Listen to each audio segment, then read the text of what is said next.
दोस्तों नमस्कार, मैं पीके प्रभाकर आपका स्वागत करता हूं। दोस्तों आज मैं वेक्टर का लेक्चर 3 आपको बताने जा रहा हूं।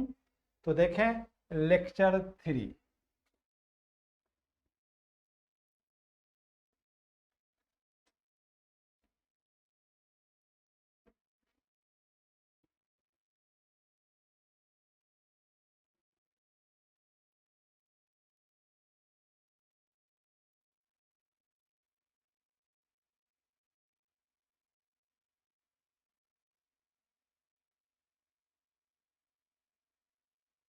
दोस्तों मैंने आपको बता रहा था मैं आपको कि how will you measure the angle between two vectors. तो मैंने कहा था कि angle is always measured from positive direction of any vector to the positive direction of other vector through the smaller angle between them. ये vector A है। मैंने आपसे कहा था कि दो वेक्टर हमेशा टेकन इन ऑर्डर होंगे, उसे मरते दम तक नहीं भूलना। तो यह वेक्टर ए है और ये वेक्टर बी है। तो देखो बंधु, वेक्टर ए का ये है टेल, ये है हेड। वेक्टर बी का है टेल और ये है हेड। तो दो वेक्टर्स को हमेशा टेकन इन ऑर्डर लेना है। साथ ही साथ बताया था कि वेक्टर ए के पॉजिटिव डायरेक्शन से हम वेक्टर बी पर जाएंगे through smaller angle between them. एक बात बंधु ध्यान से देखो, arrow indicates the positive direction of A vector. तो यह वेक्टर है, इसे डॉटेड लाइन से हम आगे की ओर बढ़ाए। इसका ये मतलब हुआ, मैं आपको समझा दूं कि ये वेक्टर ए है और ये वेक्टर बी है। तो वेक्टर ए के पॉजिटिव डायरेक्शन से वेक्टर बी पर जाएंगे तो ये 150 डिग्री का एंगल है। तो वेक्टर ए के पॉजिटिव डायरेक्शन से अगर हम क्लॉकवाइज जाते हैं तो यह एंगल है 210 डिग्री। तो बंधु 150 डिग्री स्मॉलर एंगल है, इसीलिए हम इसे सिलेक्ट करेंगे और ये बिगर एंगल है तो इसे रिजेक्ट करेंगे। तो दो वेक्टर के बीच हमेशा स्मॉलर एंगल को लिया जाता है। इसे फिर से देखें, बार बार देखें, कंफ्यूज मत हो। ये है वेक्टर ए, ये है वेक्टर बी। तो वेक्टर ए के पॉजिटिव डायरेक्शन से हम वेक्टर बी पर जाएंगे थ्रू स्मॉलर एंगल। इसे अगर हम 170 डिग्री कह रहे हैं बंधु, तो गौर से देखो, ये जो है वेक्टर ए के पॉजिटिव डायरेक्शन से बी पर गए हैं, यानी गौर से देखेंगे ये वेक्टर ए है और ये वेक्टर बी है और ए और बी के बीच एंगल है 170 degree, 170 degree in anti clockwise sense. तो ये हो जाएगा आपको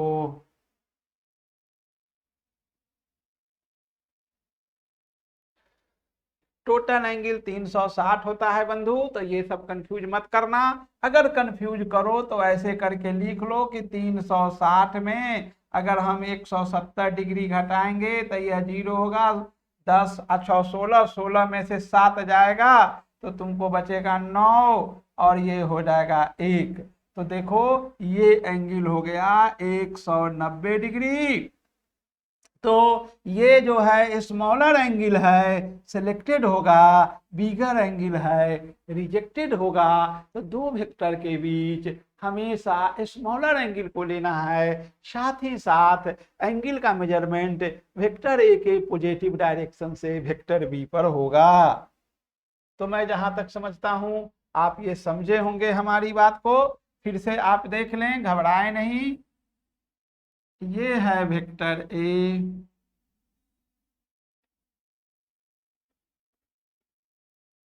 ये है वेक्टर बी।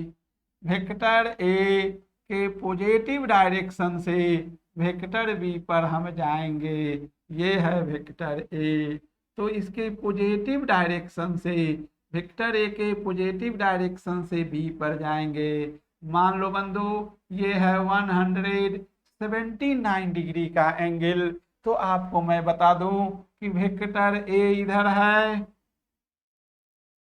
और वेक्टर बी इधर है।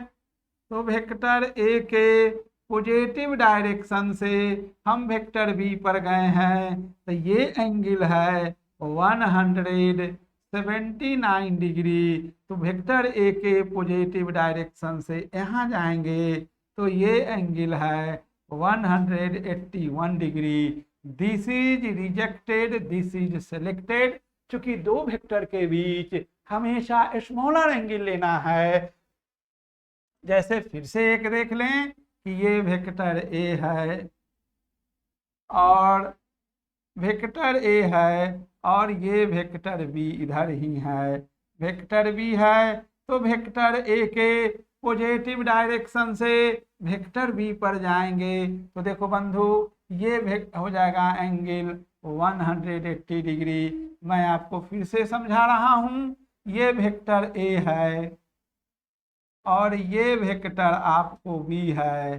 तो वेक्टर ए के पॉजिटिव डायरेक्शन से बी पर जाएंगे एंटी क्लॉकवाइज, तो ये 180 डिग्री का एंगल हुआ, ये भी एंगल 180 डिग्री का हुआ। चाहे तुम एंटी क्लॉक लो चाहे क्लॉकवाइज लो, हर हाल में दोनों वेक्टर के बीच 180 डिग्री का एंगल है। लेकिन एक बात बता दो कि ये वेक्टर ए है और ये वेक्टर बी है और ये और बी के बीच अगर ये एंगल है 181 डिग्री, तो जाहिर सी बात है ये एंगल हो जाएगा 179 degree. It is selected, smaller angle है और यह रिजेक्टेड हो जाएगा।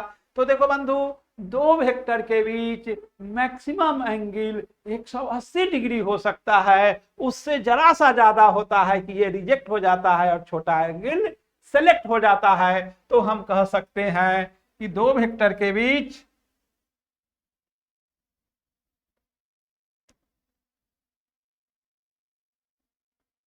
एंगल जो होगा, angle between two vector A and B, ये होगा less than equal to 180 degree और greater than equal to 0 degree. जहां ए है angle between vector A and B, इसे हम लोग थीटा कहते हैं। That is angle between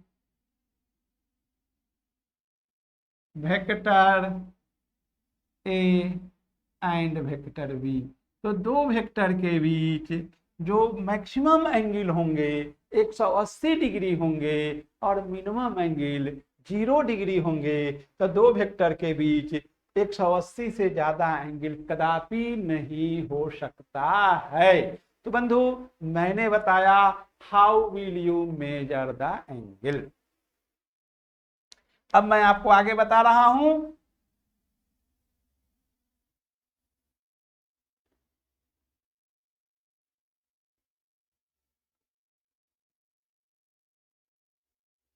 you are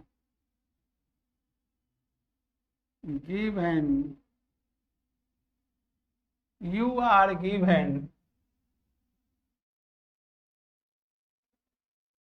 two vectors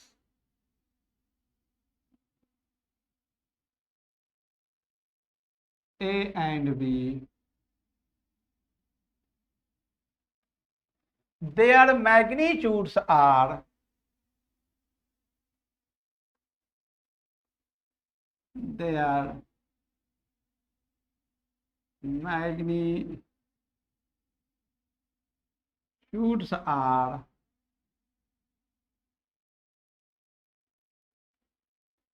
A and B.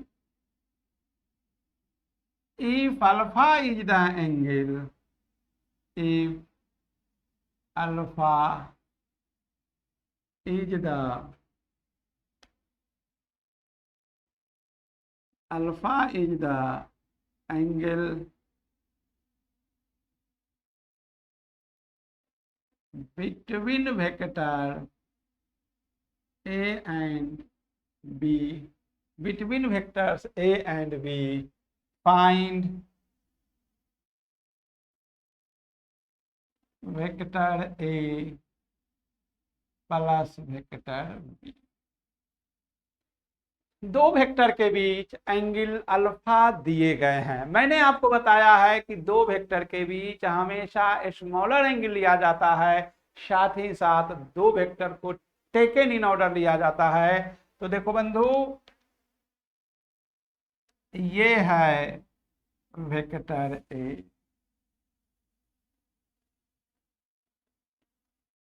ये है वेक्टर बी, और ए और बी के बीच जो एंगल होगा वेक्टर ए के पॉजिटिव डायरेक्शन से वेक्टर बी पर जाएंगे through smaller angle between them, तो यही दो वेक्टर के बीच एंगल होगा। तो देखो बंधु, भूल से भी टेकन इन ऑर्डर मत छोड़ना। इसे मैं ओ कह रहा हूं, इसे ए कह रहा हूं और इसे बी कह रहा हूं, और ये हो जाएगा vector A plus B plus vector B, इसे कह रहा हूं वेक्टर सी। देखो बंधु, ए और बी टेकन इन ऑर्डर है और ये टेकन इन रिवर्स ऑर्डर है। तो मैंने आपको इसी दिन के लिए पढ़ाया था फंडामेंटल में, 30 क्लास फंडामेंटल का लिया हूं, उसमें कोसाइन लॉ और साइन लॉ मैंने पढ़ाया हूं।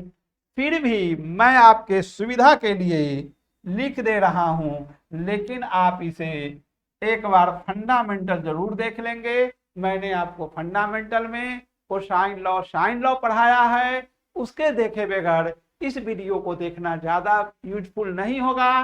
पहले आपको साइन लॉ और साइन लॉ जरूर देख लेंगे। तो ये है triangle A B C. Angle A के सामने की भुजा को ए कहते हैं, एंगल बी के सामने की भुजा को बी कहते हैं, एंगल सी के सामने के भुजा को सी कहते हैं। तो हम अगर लिखना चाहें बंधु कॉस बी, तो कॉस बी लिखेंगे तो अगल बगल के भुजा का whole square A square plus C square minus B square divided by 2ac। तो अगल बगल के भुजा का स्क्वायर माइनस सामने वाले भुजा का होल स्क्वायर डिवाइडेड बाई 2 गुने अगल बगल की भुजा।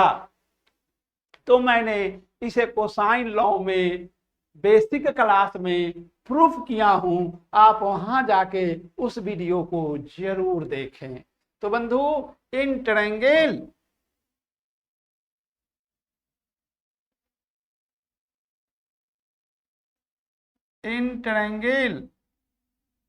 ओ A B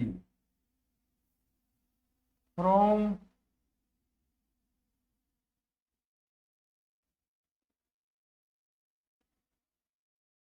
cosine law, in triangle O A B cosine law से लिखेंगे कॉस पाई माइनस अल्फा, इसे हम लोग लिखेंगे अगल बगल की भुजा का होल स्क्वायर। देखो बंधु, मैंने ये बताया था कि वेक्टर का न तो गुना होता है न तो भाग होता है, वेक्टर का केवल जोड़ और घटाव होता है। इसीलिए कोई वेक्टर ए गुने वेक्टर बी लिखना मर्डर करना हुआ।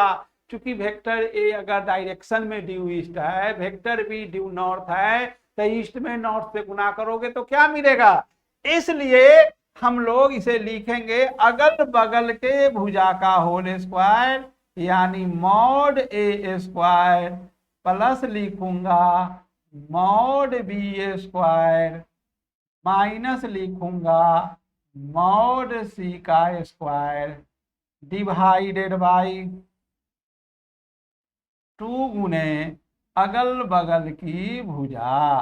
तो बंधु ये है कोसाइन लॉ। इस कोसाइन लॉ को मैंने बेसिक क्लास में प्रूफ किया हूं, आपको बगल में लिख भी दिया है। अब यहां से देखें, इसे हम लोग लिख सकते हैं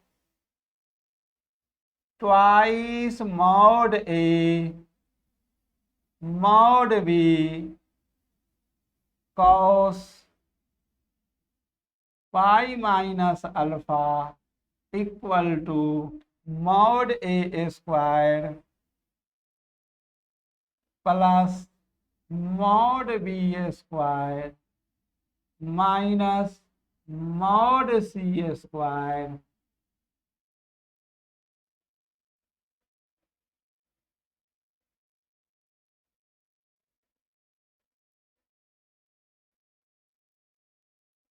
which imply that mod C square equal to हो जाएगा mod A square plus mod B square minus twice mod A mod B into cosine pi minus alpha. देखो बंधु, मैंने आपको बेसिक क्लास ट्रिगोनोमेट्री में पढ़ाया है कि cos pi minus alpha minus cos alpha होगा। चूंकि सेकंड क्वाड्रेंट में कॉस निगेटिव होता है, तो यहां से हम इसे लिखेंगे which imply that mod C equal to root under A square plus B square plus twice A B cos alpha. देखो बंधु, मैं यहां पर लिख रहा हूं cos pi minus alpha minus cos alpha होता है, तो वो माइनस और ये माइनस मिलके प्लस हो जाएगा, तो twice A B cos alpha होगा। इसे मैं ऑर्डर नंबर 1 कह रहा हूं।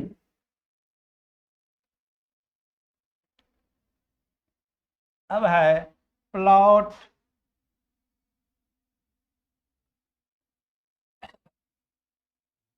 Cos alpha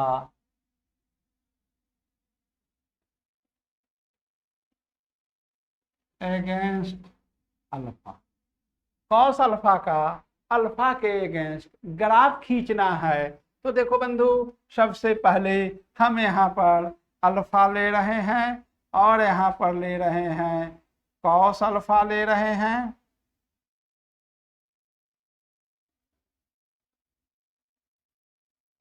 0 degree pi by 2 pi 3 pi by 2 और हो जाएगा 2 पाई।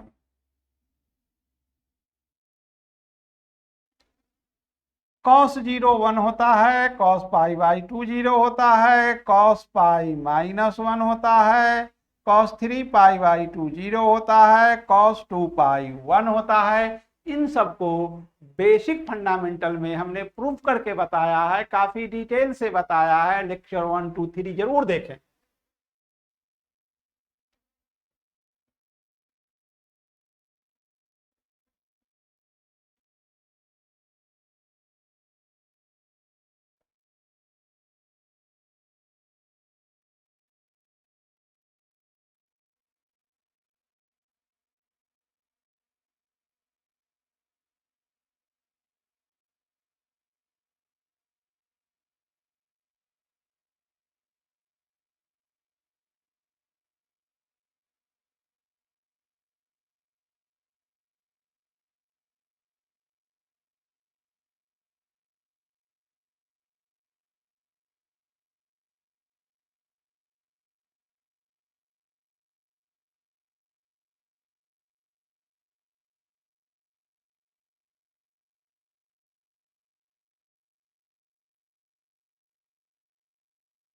cos 0 डिग्री देख लिया जाए, ये 1 होता है। cos पाई बाई 2 पर 0 है।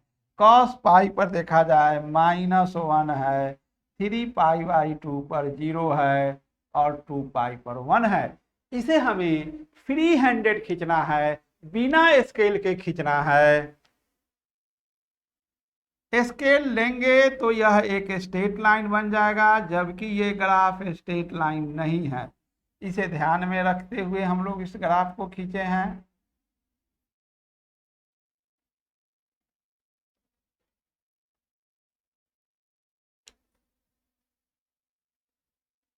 we observe that we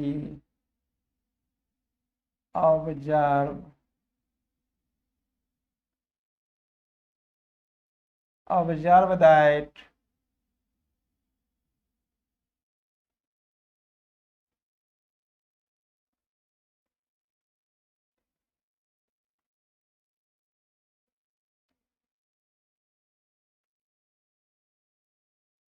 the maximum value of the maximum value of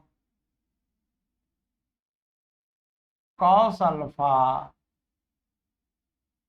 is +1 and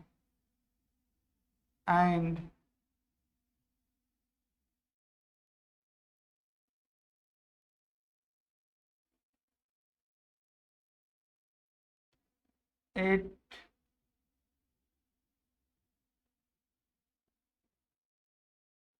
corresponds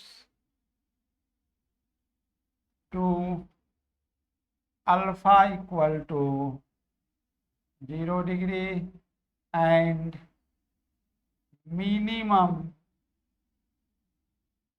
value of cos alpha is -1 and it corresponds to alpha equal to pi. देखो बंधु, cos का maximum value 0 पर +1 है और cos का minimum value pi पर -1 है। तो देखो, अगर तुमसे कोई कहता हो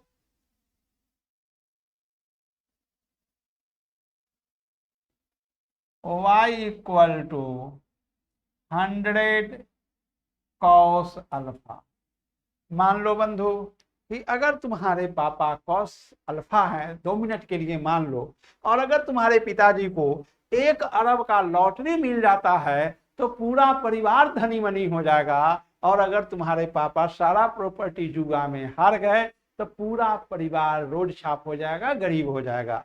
तो यहां से देखो, अगर यहाँ पर y का मैक्सिमम वैल्यू कितना होगा, इसे जरा गौर से देखो। तो मैक्सिमम वैल्यू के लिए अल्फा इक्वल टू है 0 डिग्री, तो ये हो जाएगा 100 कॉस 0 डिग्री, जो कि हो जाएगा 100 गुने 1 इक्वल टू 100। और यदि आपके पिताजी पूरा प्रॉपर्टी जुआ में हार गए तो पूरा परिवार जो है रोड छाप हो जाएगा, इसे न भूलें। अगर y जो होगा, y का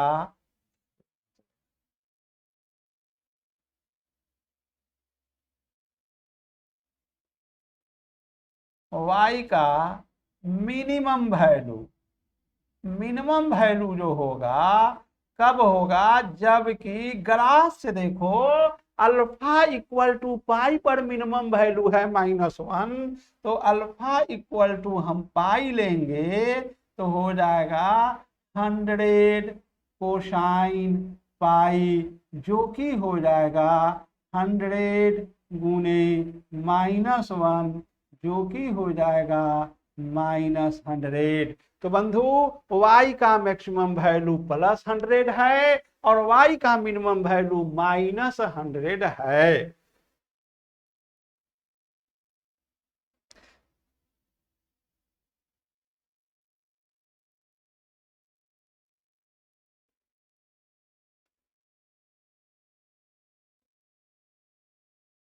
तो मान लो बंधु आपके परिवार में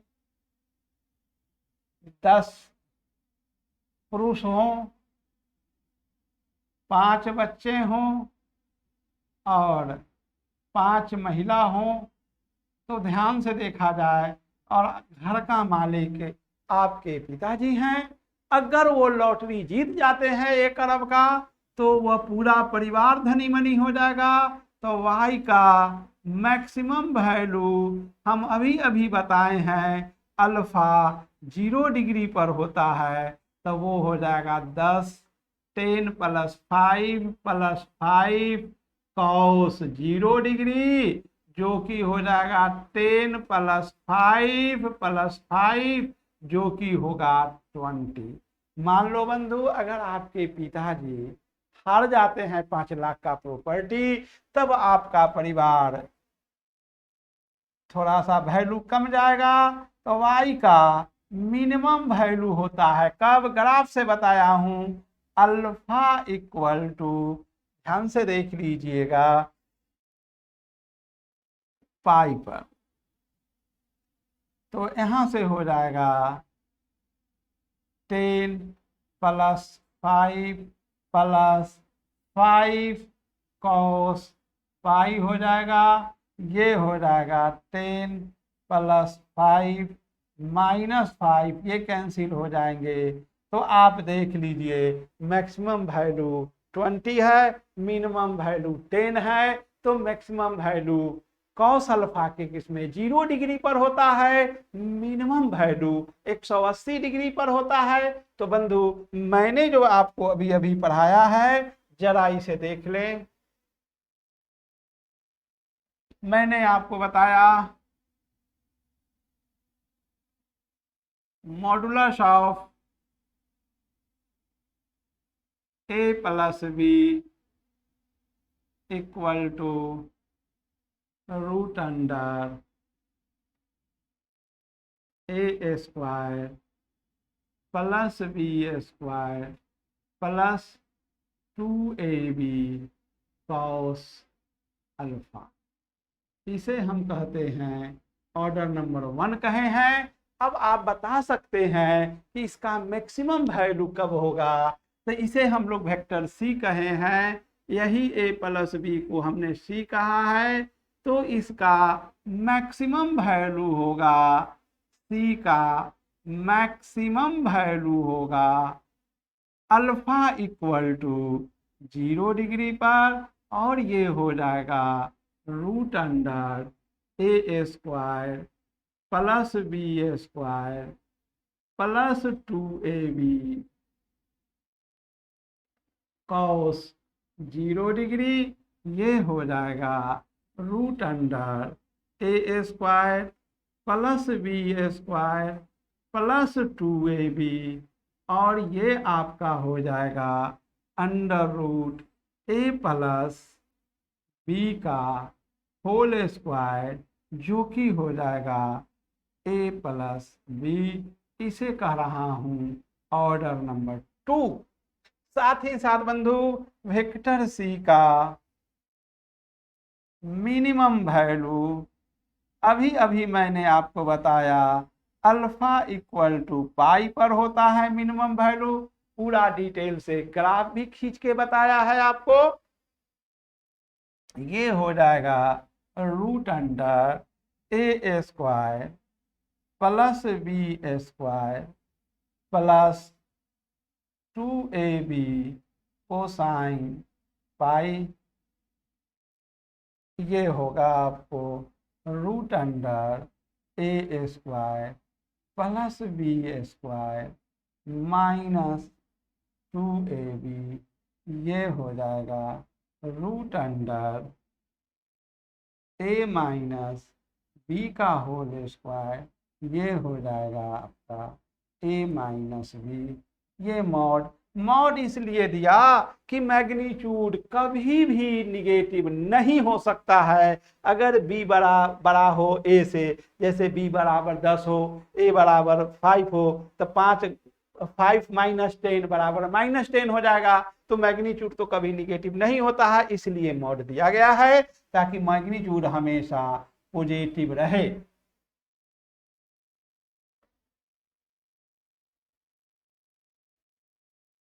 from equation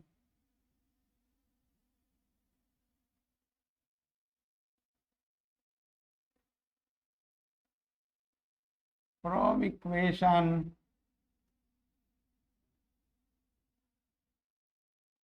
2 and 3 we have mod c less than equal to a plus b and greater than equal to mod a minus b। तो ये बंधु वेक्टर ए प्लस बी का क्या मैक्सिमम वैल्यू होगा वो मैंने बताया आपको, मिनिमम वैल्यू क्या होगा वो बताया। अब हम लोग आगे की ओर बढ़ते हैं।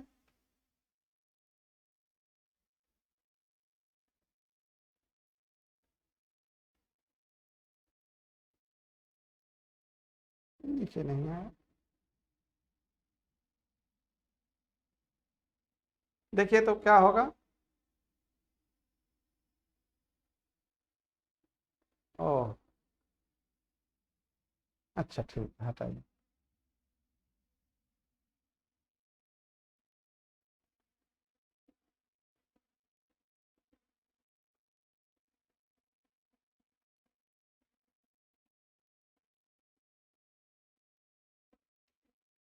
ये वेक्टर मैंने आपको भी बताया था, ए और बी के बीच एंगल जो है वो अल्फा है। मैं दो वेक्टर को टेकन इन ऑर्डर बताया हूं, बार बार बताया हूं, और ये होगा वेक्टर सी, इसे मैंने कहा ए प्लस, ये एंगल हो गया आपको पाई माइनस अल्फा, इस एंगल को मैं कह रहा हूं थीटा। तो बंधु अब मैं वेक्टर का मैग्नीट्यूड आपको बता चुका हूं, वो मैग्नीट्यूड बताया हूं mod A plus B equal to root under A square plus B square plus 2ab cos alpha. Alpha क्या है? वेक्टर ए और बी के बीच का एंगल है। मैं आपको वेक्टर का डायरेक्शन बताने जा रहा हूं। तो देखो बंधु, फ्रॉम साइन लॉ,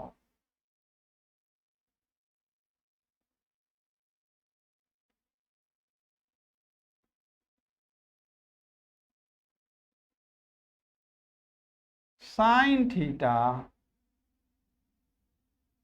बाई सामने का भुजा mod B,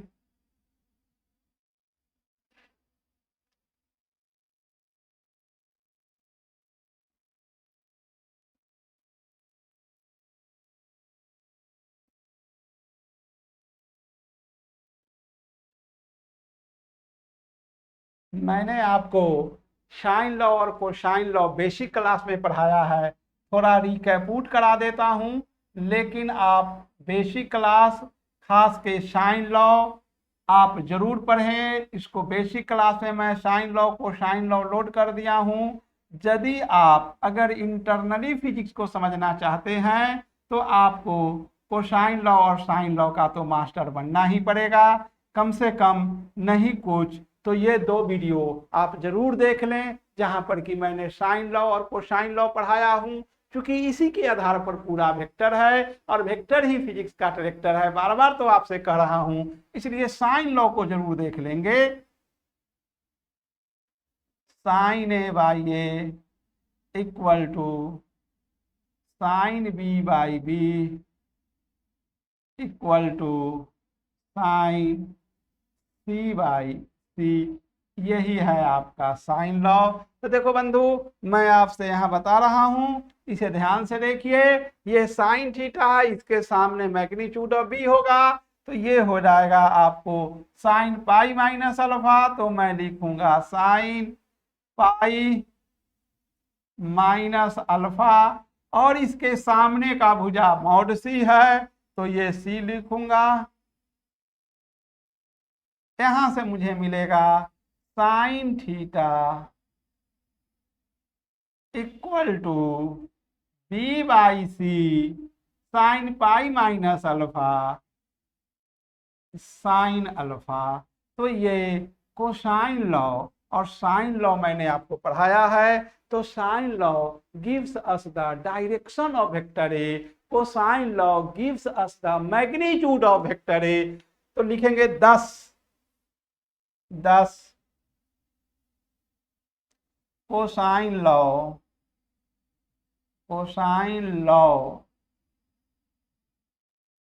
gives us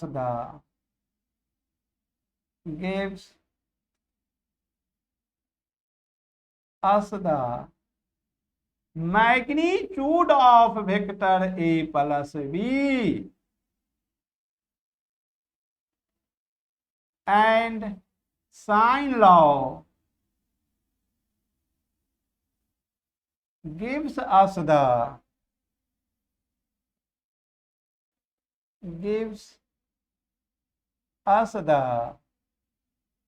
direction of